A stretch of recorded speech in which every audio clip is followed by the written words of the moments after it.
Hello అండి, welcome to my channel root and recipes అండి. ఈరోజు నేను మసాలా నూడిల్స్ ఎలా చేయాలో చూపిస్తానండి.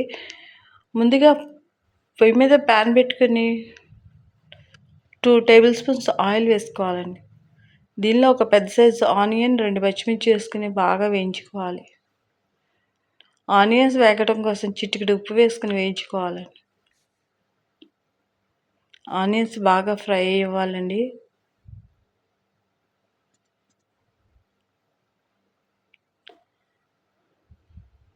ఆనియన్స్ ట్రాన్స్పరెంట్గా కలర్ చేంజ్ అవ్వాలి.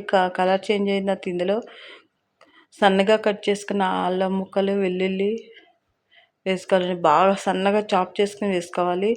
ఇందులో ఒక టమాటో కూడా కట్ చేసి వేసుకోవాలండి. ఇవన్నీ బాగా వేయించుకోవాలి.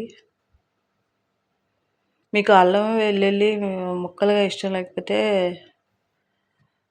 దంచైనా వేసుకోవచ్చండి. ఇవన్నీ బాగా కలిసి మెత్తగా అయ్యే వరకు వేయించుకోవాలండి. టమాటాలు కూడా కలిసిపోయే వరకు వేయించుకోవాలి.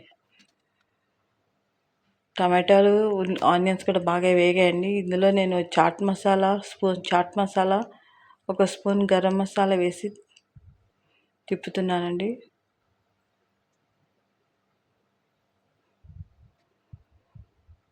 ఇందులో మనం కారం వేయటం లేదండి, అందువల్ల నేను చిల్లీ ఫ్లేక్స్ వేస్తున్నాను కొంచెం.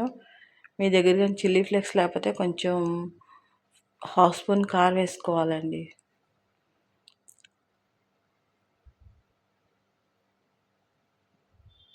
నేను కొంచెం చిల్లీ ఫ్లేక్స్ వేసి కలిపేసానండి. బాగా వేయించుకోవాలండి. మసాలాలన్నీ ఆనియన్లోను టమాటాలో కలిసిపోయే వరకు బాగా కలుపుకోవాలి.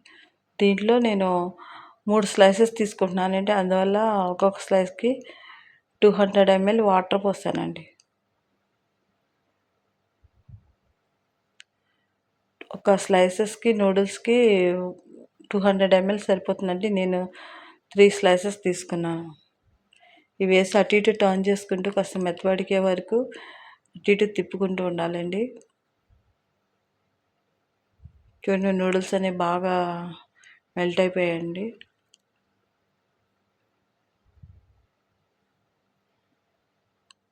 మనకి నూడిల్స్ ఉడికాయో లేదో ఒకసారి టెస్ట్ చేసుకుని బాగా కలుపుకోవాలండి.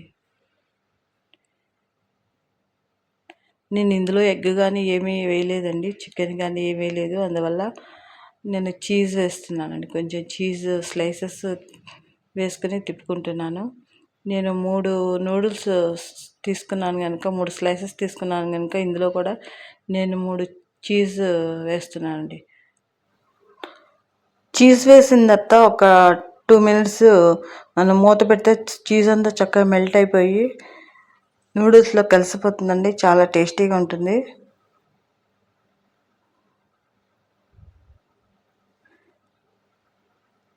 ఈ చీజ్ ఫ్లేవర్ అనేది మనకు తెలిసి చాలా టేస్టీగా ఉంటుందండి. ఒక 5 మినిట్స్ మూత పెట్టుకుంటే మనకి చీజ్ అంతా బాగా మెల్ట్ అయిపోయి నూడిల్స్లో కలుస్తుందండి. మనకి చాలా టేస్టీగా ఉంటుంది. ఈసారి మీరు నూడిల్స్ చేస్తే ఇలా ట్రై చేయండి. చాలా టేస్టీగా ఉంటుందండి. Thank you for watching.